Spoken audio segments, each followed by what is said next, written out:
जय श्री सीताराम। श्री रामचरितमानस अयोध्या कांड प्रसंग भारद्वाज द्वारा भरत का सत्कार।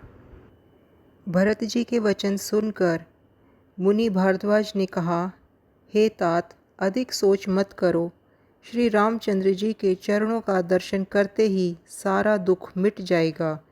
इस प्रकार मुनि श्रेष्ठ भारद्वाज जी ने उनका समाधान करके कहा, अब आप हमारे प्रेम प्रिय अतिथि बनिए और कृपा करके कंद मूल फल फूल जो कुछ हम दें स्वीकार कीजिए।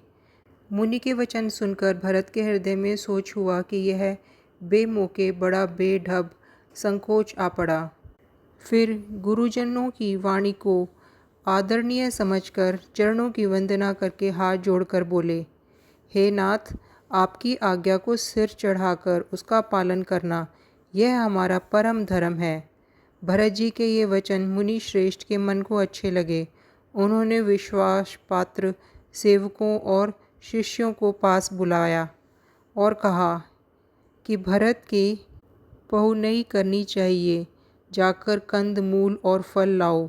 उन्होंने हे नाथ बहुत अच्छा कहकर सिर नवाया और तब वे बड़े आनंदित होकर अपने अपने काम को चल दिए।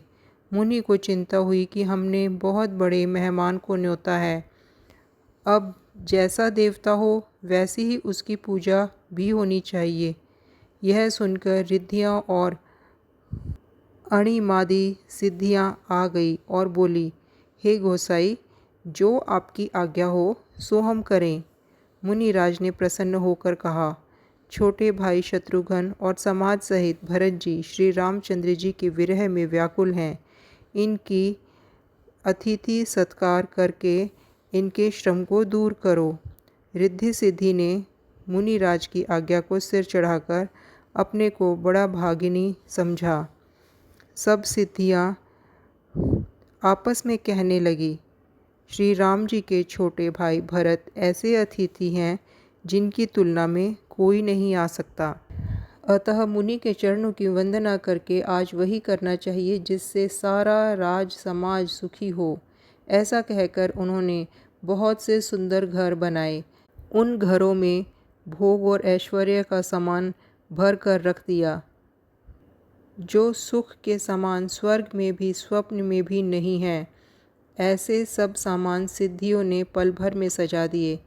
पहले तो उन्होंने सब किसी को जिसकी जैसी रुचि थी वैसे ही सुंदर सुखदायक निवास स्थान दिए और फिर कुटुंब सहित भरत जी को दिए, क्योंकि ऋषि भरद्वाज जी ने ऐसी ही आज्ञा दे रखी थी।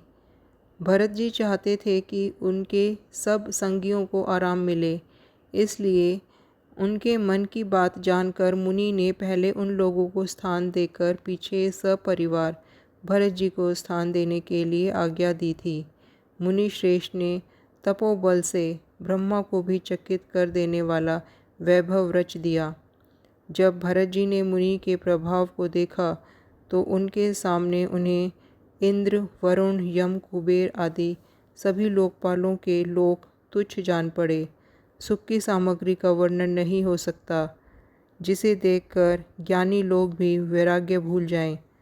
आसन, सेज, सुंदर वस्त्र, चंदोवे, वन, बगीचे, भांति भांति के पक्षी और पशु, सुगंधित फूल और अमृत के समान स्वादिष्ट फल, अनेकों प्रकार के तालाब, कुएं, बावलियाँ आदि निर्मल जलाशय तथा अमृत के भी अमृत सरीखे पवित्र खान पान के पदार्थ थे, जिन्हें देखकर सब लोग संयमी पुरुषों की भांति सकुचा रहे हैं।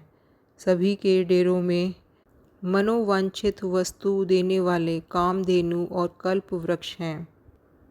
वसंत ऋतु है, शीतल मंद सुगंध 3 प्रकार की हवा बह रही है। सभी को धर्म, अर्थ, काम और मोक्ष चारों पदार्थ सुलभ हैं। भारद्वाज जी की आज्ञा से रात भर भोग सामग्रियों के साथ रहने पर भी भरत जी ने मन से भी उनका स्पर्श तक नहीं किया। प्रातःकाल भरत जी ने तीर्थराज में स्नान किया और समाज सहित मुनि को सिर नवाया और ऋषियों की आज्ञा तथा आशीर्वाद को सिर चढ़ाकर दंडवत करके बहुत विनती की। तदंतर रास्ते की पहचान करने वाले लोग कुशल पथ प्रदर्शकों के साथ सब लोगों को लिए हुए भरत जी चित्रकूट में चित्त लगाए चले।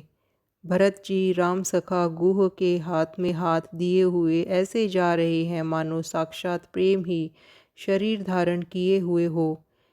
न तो उनके पैरों में जूते हैं और न सिर पर छाया है। उनका प्रेम, नियम, व्रत और धर्म सच्चा है। वे सखा निषाद राज से लक्ष्मण जी, श्री रामचंद्र जी और सीता जी के रास्ते की बातें पूछते हैं और वह कोमल वाणी से कहता है, श्री रामचंद्र जी के ठहरने की जगह और वृक्षों को देखकर उनके हृदय में प्रेम रोके नहीं रुकता। भरत जी की यह दशा देखकर देवता फूल बरसाने लगे। पृथ्वी कोमल हो गई और मार्ग मंगल का मूल बन गया। बादल छाया किए जा रहे हैं। सुख देने वाली सुंदर हवा बह रही है। भरत जी के जाते समय मार्ग ऐसा सुखदायक हुआ वैसा श्री रामचंद्र जी को भी न हुआ था। रास्ते में असंख्य जड़ चेतन जीव थे। उनमें से जिसको प्रभु श्री रामचंद्र जी ने देखा अथवा जिन्होंने प्रभु श्री रामचंद्र जी को देखा, वे सब उसी समय परम पद के अधिकारी हो गए। परंतु अब भरत जी के दर्शन ने तो उनका जन्म मरण रूपी रोग ही मिटा दिया। श्री राम दर्शन से तो वे परम पद के अधिकारी ही हुए थे, परंतु भरत दर्शन से उन्हें वह परम पद प्राप्त हो गया।